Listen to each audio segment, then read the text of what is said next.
গরিবের ভেষে বৃষ্টির মধ্যে ভিজে কোরবানির মাংস ভিক্ষা চাইছেন এক দম্পতি। সামাজিক যোগাযোগ মাধ্যম ফেসবুকে এমন একটি ভিডিও ছড়িয়ে পড়েছে। জানা গেছে ওই দম্পতির বাড়ি নারায়ণগঞ্জের সোনারগাঁও উপজেলায়। ভিডিওর ওই নারীর নাম শ্যামলী চৌধুরী। তিনি সোনারগাঁও উপজেলার সাবেক মহিলা ভাইস চেয়ারম্যান ও যুব মহিলা লীগের যুগ্ম আহ্বায়ক। সঙ্গে থাকা পুরুষ তার স্বামী সেলিম চৌধুরী।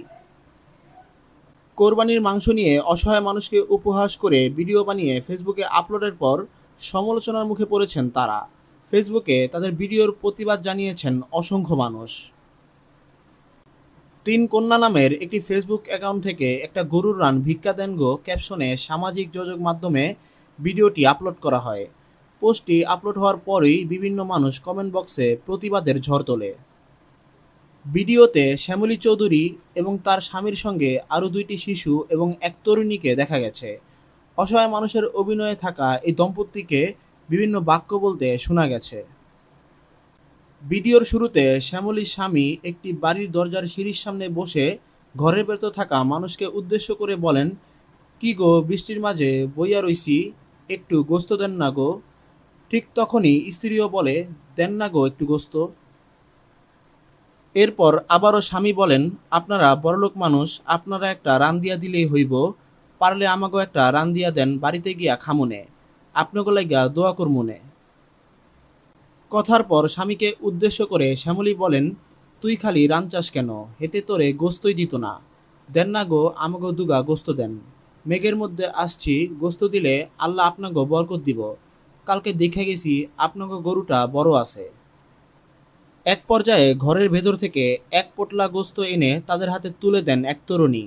পরে মাংসের পোটলাটা হাতে নিয়ে উভয়ে বলে উঠলেন, এতটুকু। এই সময় ভিডিওতে থাকা দুই শিশুর উদ্দেশ্যে দম্পতির ভাষ্য ছিল, দেখ পুতেরা দেখ কতটুকু গোস্ত দিছে, বড়লোক মানুষ কতটুকু গোস্ত দিছে।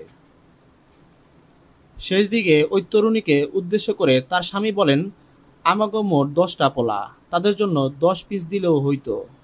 এদিকে সামাজিক যোগাযোগ মাধ্যমে ভিউর লাভের আশায় অসহায় গরিব মানুষকে তুচ্ছ তাচ্ছিল্য করে ঠাট্টা করা হয়েছে বলে মন্তব্য করেছেন অসংখ্য মানুষ। ওই ভিডিওর কমেন্ট বক্সে প্রতিবাদের ঝড় তুলেছেন অনলাইন অ্যাক্টিভিস্টরা।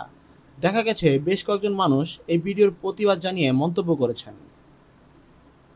আকিব হাসান পলাশ নামে একজন কমেন্ট করেছেন, ভাগ্যিস চেয়ারম্যানের পদ থেকে অপসারণ করা হয়েছে, আল্লাহ যা করে ভালোর জন্যই করে। যদি এই মহিলার চেয়ারম্যানের পদ বহাল থাকতো তাহলে মানুষের কি যে হতো আল্লাহই জানে, পুরাই নাটকবাজ। জার্নালিস্ট শিকদার নামে একজন বলেছেন, আল্লাহ তোমাদের যেন এইভাবেই ভিক্ষা করায়। এ বিষয়ে বক্তব্যের জন্য সাবেক ভাইস চেয়ারম্যান শ্যামলী চৌধুরীকে তার মোবাইল ফোনে কল করা হলে তিনি অসুস্থ আছেন বলে কলটি কেটে দেন। পরে আবারও বেশ কয়েকবার ফোন দেওয়া হলেও তিনি কল রিসিভ করেননি।